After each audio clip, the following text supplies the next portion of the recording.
Tea is often described in terms of origin, cultivar, elevation, and craft, but there is another dimension that is harder to quantify and increasingly central to how people engage with tea today: presence. Across the specialty market, we are seeing a shift, not just towards better tea, but towards more intentional ways of experiencing it. Spaces designed for slowing down, for attention, for connection. The language of ritual and mindfulness is everywhere. But that raises a critical question for the industry. What is real and what is simply being repackaged? Today's guest operates directly inside that tension. Flowing River, also known as Long Shin, is a poet, ceremonialist, and co-founder of Drishti House in Santa Barbara, California. It is a space built not around consumption, but around shared presence, where tea becomes a medium for conversation, reflection, and community.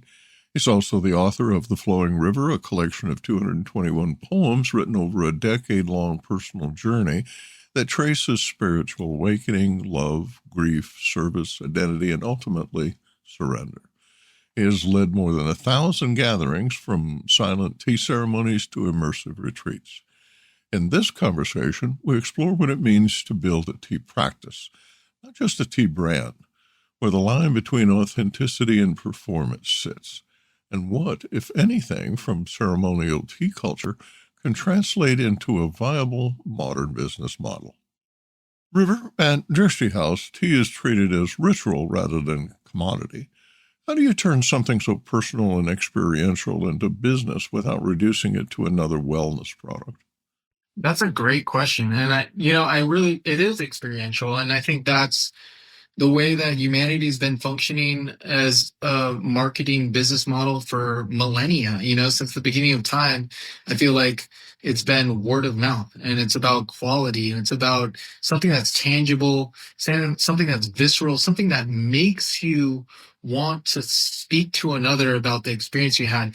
And in this day and age, like with fast fashion and fast food and fast this and fast that, it's like the quality and the craftsmanship, and I'm sure you've seen it in your own lifetime, where back in the day, there used to be architecture that was just in the town square, and it's a piece of art, like people took pride in beauty, people took pride in craft, people took pride in their work. It was a representation of who they are. If you take that product and it was not good, that's dishonorable to your name and your family, and your name was everything. We've completely, unfortunately, seemingly have lost touch with that concept and have turned every single person into a statistic, which means that the bottom line is not aligned with our intention of our heart or the expression of our souls, but is now beholden to shareholders that are trying to maximize profit. And so that's a great parallel between Lipton and what maybe a tea estate in southern China, that's 7th generation, 14th generation, 28th generation, is carrying. And the difference in the experience of the tea is night and day. You cannot even compare the two.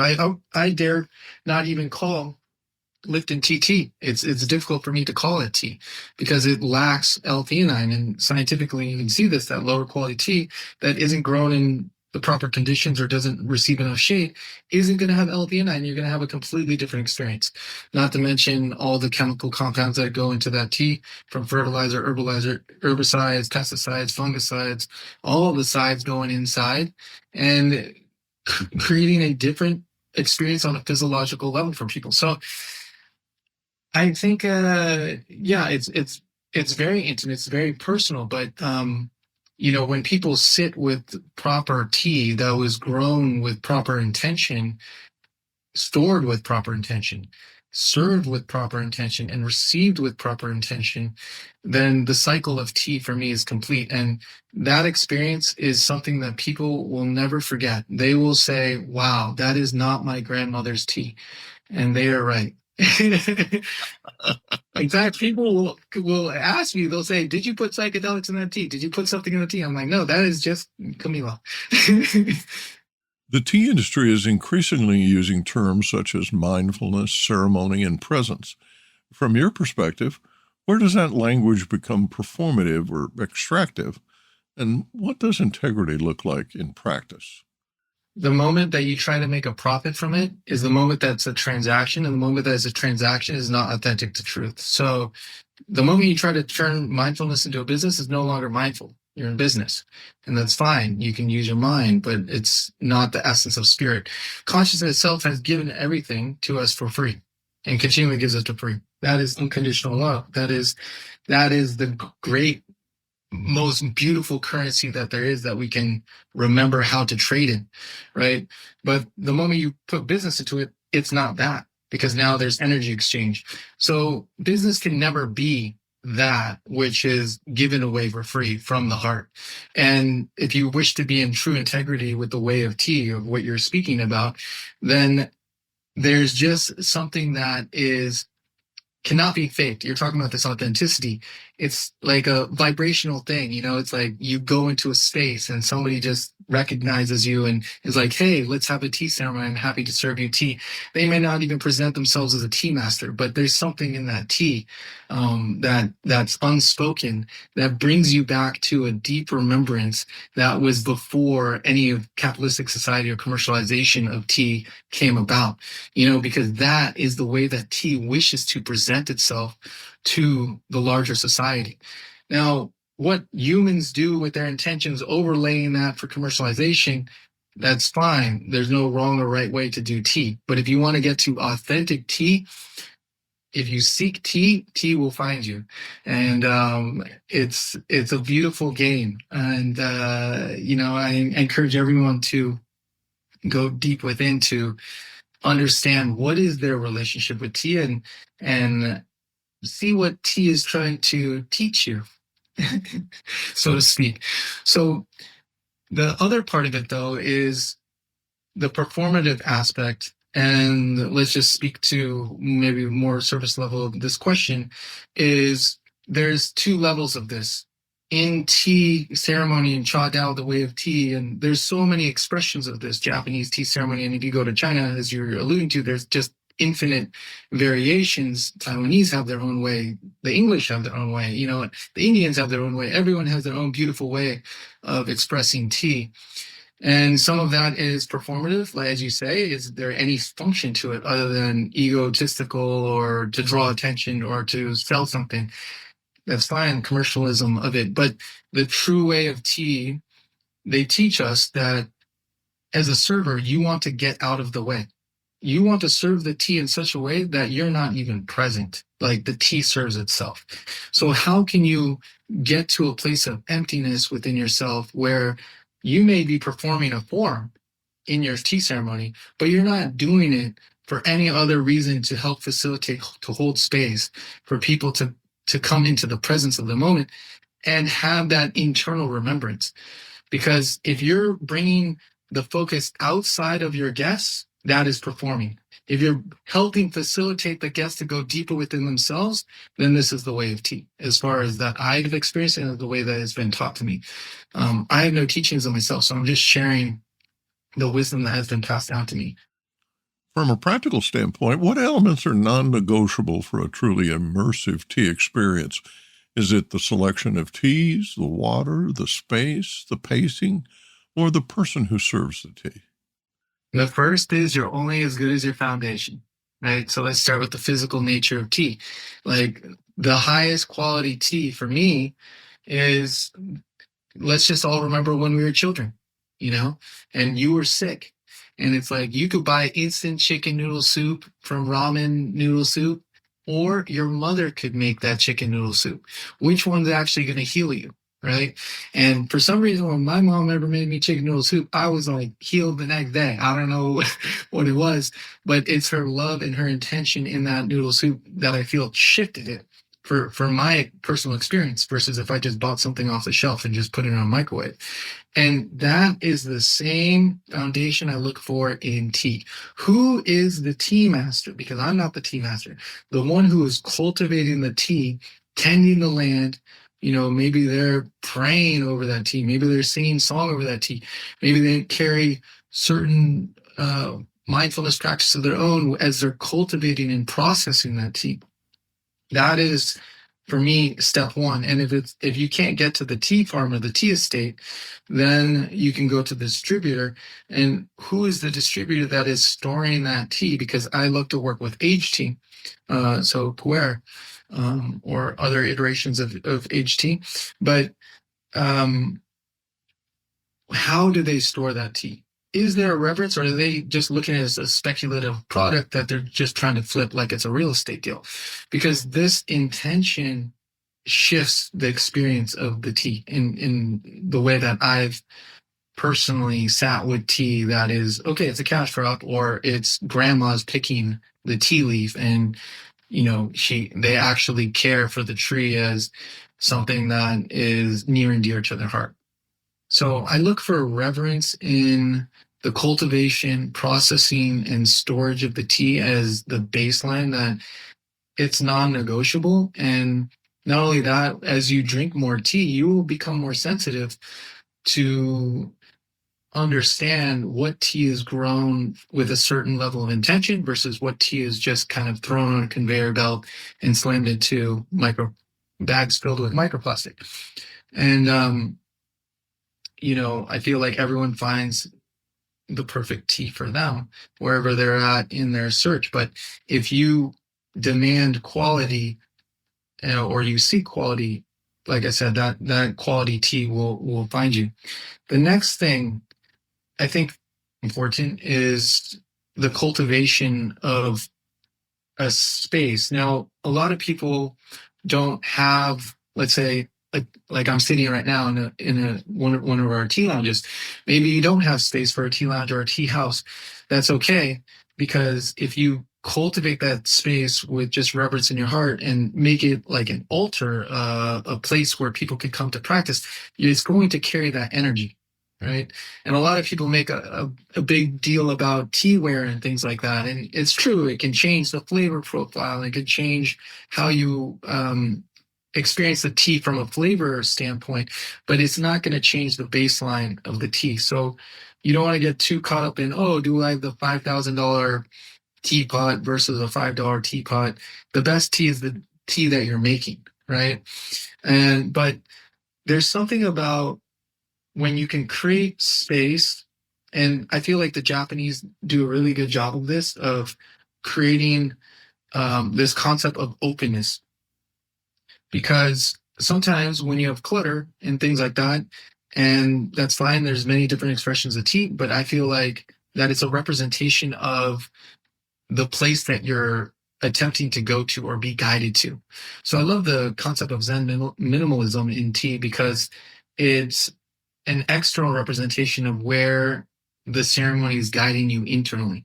And it's kind of like an earmark to be like, oh, wow, my mind is clear. I don't see so much all around me. Let me go to that space of clarity within myself. And so you can see that it's a preparation from the facilitator in those spaces to be like, okay, what is outside? We're trying to show you that's also a place within you, that sanctuary piece, that place where your mind is slowed down, where, it's not being bombarded by thoughts or negativity all the time, which is a very common thing that we deal with in the West. So tea has that ability to slow us to that place. The other thing, and the most important thing out of all this puzzle piece of tea, is twofold. One is the water, because tea is 99% water. Right. So very important to get high quality water. And in China, all the tea sages, they always talk about getting fresh spring water. And of course, who has fresh spring water available? Unfortunately, those corporations have done a lot of damage to our ecosystem. So it's very difficult to find fresh spring water these days. But you can get RO water, you can get distilled water, you can remineralize your water, you can get certain kettles that have certain clays that kind of flavor the water in a way to get really higher quality water. And lastly, it's you as the tea server, which I truly believe is very important, because you yourself must, like you alluded to, not be performative, but be a facilitator for space holding. And if your mind is coming into the tea ceremony, and people are meditating, like this is going to be a distraction. So it's your job to have your own mindfulness practice, your own meditation practice, your own connection, whichever way that you can get to that place and show up as an empty vessel. Many tea businesses talk about community, but few actually build one. What have you learned about creating genuine, recurring participation rather than a one-time experience?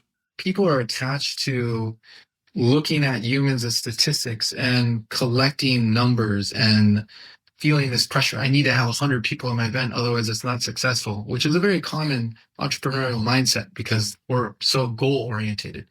And when you're just pursuing that, you're never satisfied, and you're just looking at people as a commodity, perhaps, and you're just trying to, like you alluded before, extract energy from people.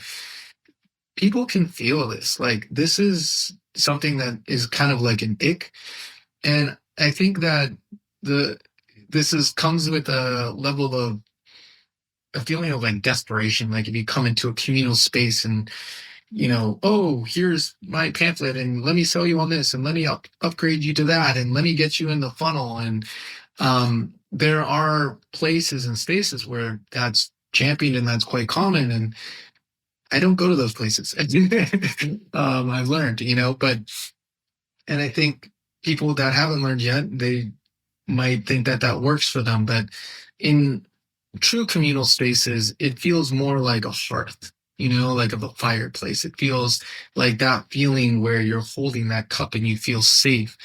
And when that warmth comes into your body and your body begins to melt, your shoulders go down. Maybe this fight or flight sensation goes down and you feel like I can just lean back in my chair and relax, and I can be myself. I don't need to be performative, right? And I feel like those are good hallmarks of community where you're accepted for who you are, no matter where you came from, what color you are, what your social status is. And when people feel accepted fully, truly, then I think that they've arrived in a true community. And another thing about it is, being able to be seen when you can also, one thing in tea is the tea is important, the space, everything that you mentioned is important, but without the guest, there is no tea. There is no tea ceremony. So it's not just a guest, it's a guest of honor. So everything is actually positioned for our guests at Drishti House, especially in the way of tea. And so if somebody's coming to your community, you only have a community because they're joining you.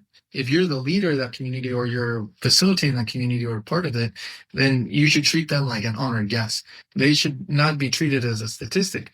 They should be treated as, wow, thank you for joining us, you're giving me purpose in my life, and this is a beautiful perspective that one could have to cultivate in their own community. One last thing too is in the communities that we build, there's no effort to attach. Like, yes, you have business, you have a mindset to, not be sustainable, but to thrive. Like as business, you're in business to continue to grow and proliferate and spread and scale, as you mentioned before.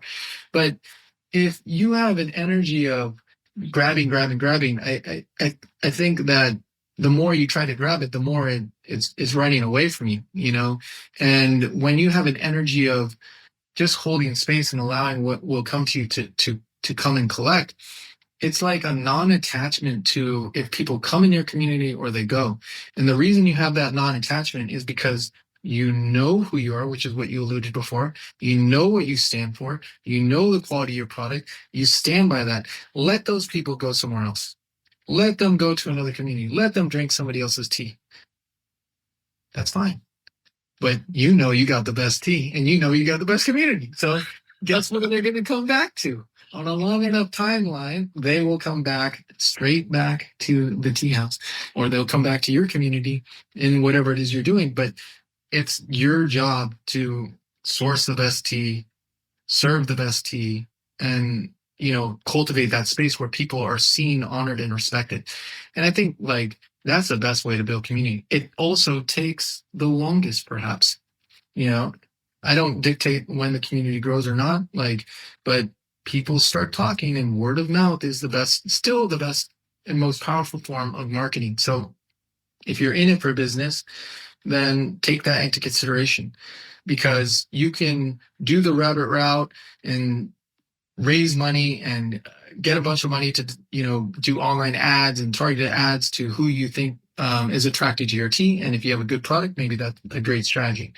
Or you can take the turtle route, slowly build through direct experience, through heart connection, through focusing on quality.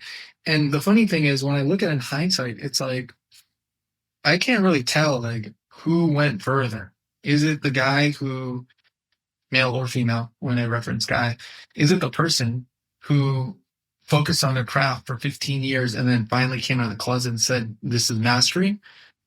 Or is it the person that did the mass marketing and made millions of dollars and has 1,000 people working under them? For a business owner who wants to incorporate ceremonial or intentional gathering, where is the most authentic place to start? And what should they avoid if they do not want to feel contrived? I would say to start, you have to start with the man in the mirror, man or woman in the mirror. And you have to get clear with what is your purpose. Are you here to serve yourself, or are you here to serve your community or your society or the world at large? And in that service, like, what is your, zone of genius, people like to say, and pursue that, and it should be something that you wake up to where it doesn't feel like work. You should wake up and you should feel joy to serve in whichever capacity that you are. Then guess what? It's not a job. It's just play at that point. And then when you play, you can't contrive it. You can't fake it, because there's no script. There's no lines you're trying to rehearse. It's just an extension of your beingness. It's an extension of, the intention of your heart. And I think that comes off as what you've coined as authentic, and people can feel that. And when people feel that and people resonate on that frequency, then those are the best tea ceremonies. Those are the best tea parties. And I feel like that's the best tea that one can indulge in. So the advice would be, ask yourself, what you stand for, and find those core values that represent whatever business that you're in. And if it's in tea, cultivate those core values. On our website, you can see our core values. We have the 4 up there as an example. And then from that core, it's like the extension of the way that you're going to present yourself to the world. So off of, let's say, harmony, how can we create a harmonious environment when somebody comes into our space? Maybe I need to go out and study harmony and cultivate harmony within myself and cultivate harmony within my family first before I can offer it to somebody else, right? So that's how that kind of works. And then, as far as like graphics and visual and things like that, that will waterfall afterwards. I would say that you don't have to think so much about that, because it will just naturally rise as an extension of your intention, as an extension of the purpose of your business. And there's no problem with having lofty goals. Okay, I want to make $10 million. Like, go for it. More power to you. I think it's more so about how you go about it and the way you execute that.